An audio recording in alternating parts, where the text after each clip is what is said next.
All right, welcome back. Checking on shares of Strategy higher after the company sold more than 1,600 Bitcoins last week, raising roughly $105 million. Now, it's part of a major overhaul aimed at shoring up Strategy's finances and rebuilding some investor confidence, including buying back preferred stock. So will Strategy's strategy work? Joining us now for a first on CNBC interview is Strategy CEO Phong Lee. Thank you so much for joining us, Phong, for this. As I'm looking right now, the prices for Bitcoin just a little below 64,000, so call it roughly half of what it was at the highs just in the last 12 months alone.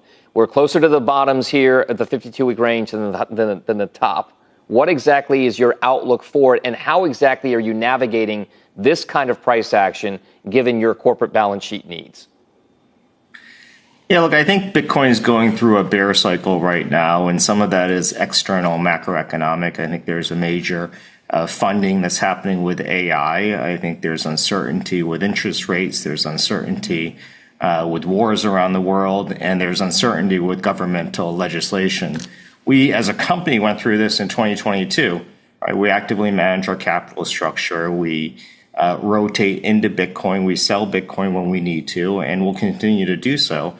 And we'll get through this bear market. And what strategy is designed to do is to outperform Bitcoin in a bull cycle, which I expect to happen next year. You mentioned those factors that were driving some of the downside action and sentiment.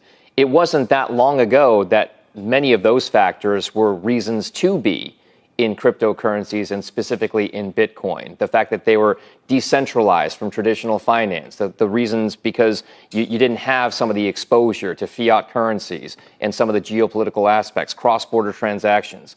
Why that sentiment shift, and how do you get back to a zone where Bitcoin becomes one of those positive plays on those uncertainties yet again? Yeah, I think that'll still be the case. The biggest catalyst that will start to cause Bitcoin to move forward is legislative clarity.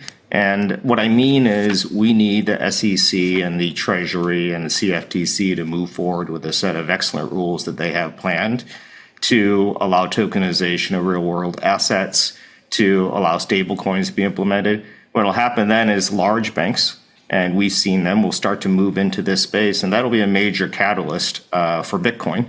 And I think that'll also allow Bitcoin to be the inflation hedge that we expect it to be. Phong, our graphic just showed that your average cost was $75,000 per Bitcoin, and we're at 63 today. So are you a forced seller of Bitcoin? No, we're not a forced seller of Bitcoin. The average cost is not that important to us. It's really were our Bitcoin purchases accretive to our common shareholders and our Bitcoin per share, and they always have been. We're selling Bitcoin from time to time, and we've shown that our Bitcoin sales are not really a major portion of what occurs in the market, but sometimes it makes sense to sell Bitcoin to add to our US dollar reserves. Sometimes it makes sense to pay dividends, and that's what we've been doing. When we spoke about this last time, the first time you had sold, you said it was to test the market. What is the rationale to shareholders for why selling Bitcoin gives them more value per share, when the original idea was that buying Bitcoin as it continues to move higher would give them kind of leveraged returns? Now, of course, your shares are down by half.